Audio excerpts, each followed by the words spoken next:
those of you who have followed my work for any extended length of time will likely know I attempt to balance my personal, political and moral beliefs with the realities of my job as a media critic to the best of my ability.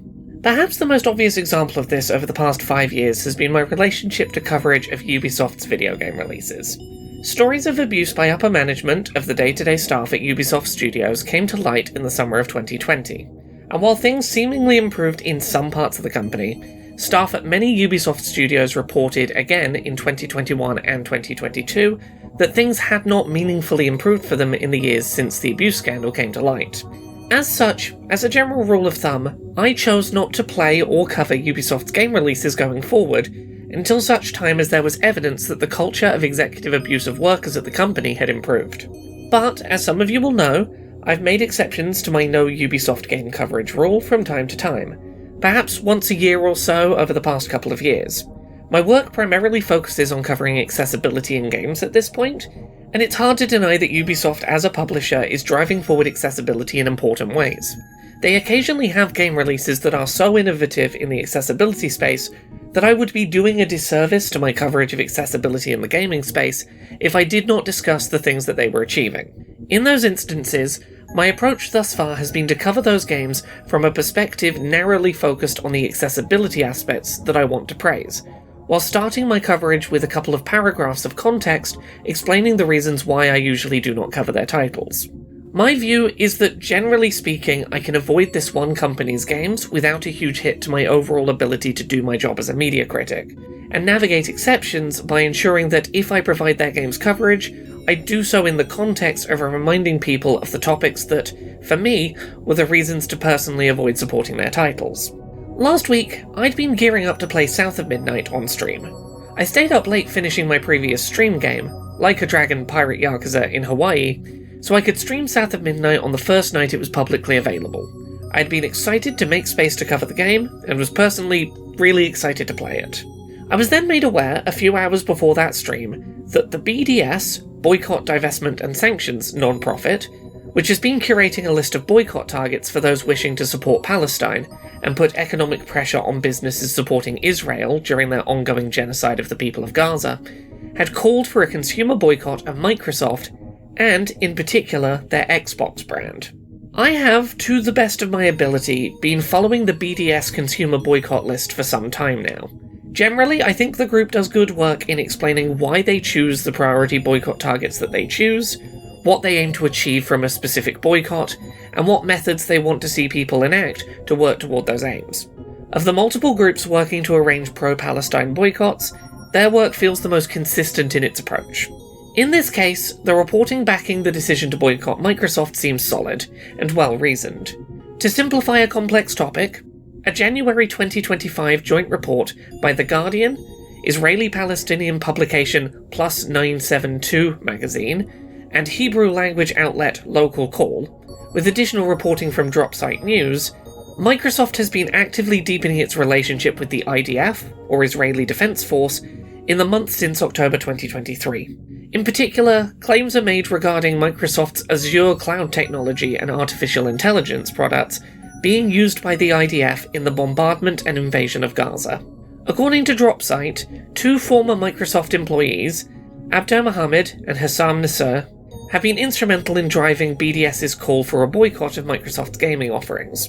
As reported by The Guardian, Microsoft fired the pair in October of 2024 after they organised a vigil for Palestinians killed in Gaza outside the company's headquarters in Redmond, Washington. While Xbox games and consoles are not directly responsible for the decisions being made by parent company Microsoft, the calls for a consumer boycott of Xbox exist essentially because the Xbox brand is the area of Microsoft's business that most consumers have the most choice about exerting financial pressure.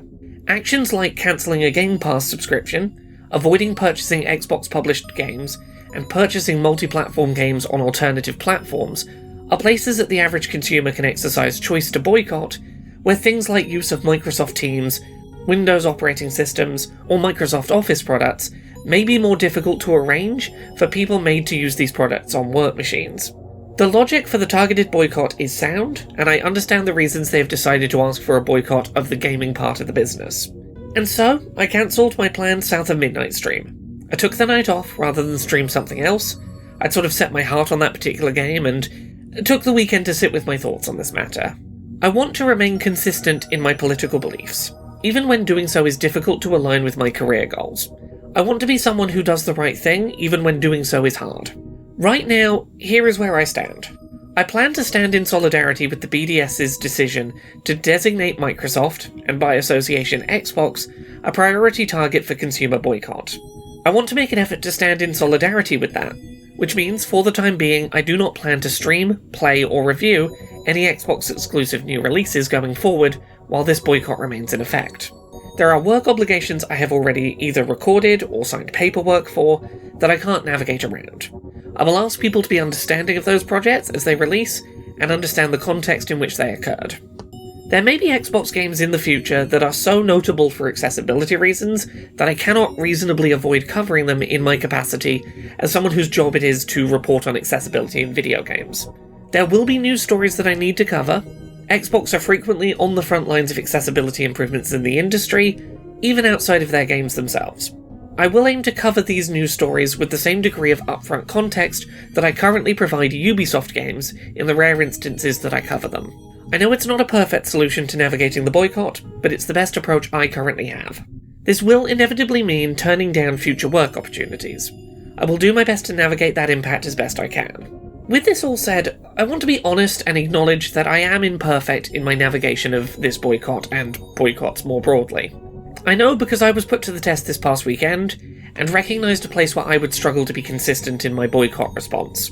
When I posted on Blue Sky about my engagement with the Xbox boycott, I received a reply from someone who told me that both PlayStation and Nintendo were both also on the BDS organisation's boycott list, and to be consistent I would need to boycott covering their games too. I was surprised to hear this. My job is to be aware of gaming news, and I would have assumed that I would have heard this if it had taken place. It turns out there was some miscommunication. Neither PlayStation nor Nintendo were boycott targets of the BDS non-profit organisation, but had each been listed as potential boycott targets by different pro-Palestinian rights organisations. The sources I was sent had varying degrees of evidence for their claims, and varying amounts of justification for their selection as focused consumer boycott targets. They were not without purpose. The Nintendo article, for example, noted that Nintendo's consoles use Nvidia components, and that Nvidia may have sold parts for a supercomputer to the Israeli government. It's not like there was no smoke to the fire, but the documentation was a lot more sparse as to Nintendo being complicit directly in the criticised actions of Nvidia. Nintendo isn't a subsidiary of Nvidia the same way that Xbox is of Microsoft, but money spent on Switch 2 consoles will still end up in Nvidia pockets. I've generally stuck to the one BDS non-profit boycott list, as I think it does the best job of being thoughtful and detailed in its choice of targets and its reasoning and aims. It's a list that I feel I can follow consistently, while being left meaningful alternative options to the things that I'm boycotting.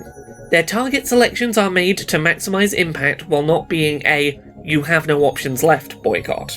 And as much as I tell myself I find it easy to follow the BDS boycott list, I know there are targets they could select that I would find really hard to follow. If that person on Blue Sky had been correct, and the BDS boycott had called for boycotting all 3 major video game home consoles, I don't know how I would have navigated that while still doing my job, reporting on video game accessibility. Would I have had to buy an AMD graphics card to replace my Nvidia one for my PC, and move to covering only PC games going forward? Would that be manageable while maintaining my career and still talking about video game accessibility? Hell, if the boycott had been of Nintendo, in a new console launch year where they seem to finally be making the kinds of accessibility improvements that I've spent 5 years advocating for, I don't know how I would have navigated that. I know it would have been a much bigger impact on my planned work output for the year, and would have been a lot more emotionally difficult for me to accept. I would have had a harder time walking the line between supporting a boycott and finding ways to continue my work. Any credit I take for supporting the Xbox boycott has to come with the context that they're a boycott I can afford to support without major career losses at this time. There are cases I would have found more difficult. I don't know that I have a nice, neatly wrapped conclusion to this essay. I'm trying to follow my principles and be consistent in my stance on supporting consumer boycotts, but I know that I'm weighing up a lot of factors about my career in that process. My approach isn't perfect, but it's the best I can do. I want to do what I can financially to avoid giving money to companies who I fear may use it in ways I do not wish to support, and to follow the advice of groups like the BDS nonprofit on where best to apply that pressure. But I am also deeply aware of just how many companies ultimately tie back to things I wouldn't want to support ideologically or financially. It's the curse of our world being essentially run by a small handful of megacorporations. Everything is eventually profiting someone terrible. I don't want to use that to absolve myself of complicated choices. Everything being terrible isn't a license to be thoughtless. I'm doing my best to make the hard choices, while accepting I am human and will be contradictory at times, or find some things harder than others. Thank you so much to this month's Patreon backers, who help make this show possible. You can support the show and everything I do at patreon.com/LauraKBuzz.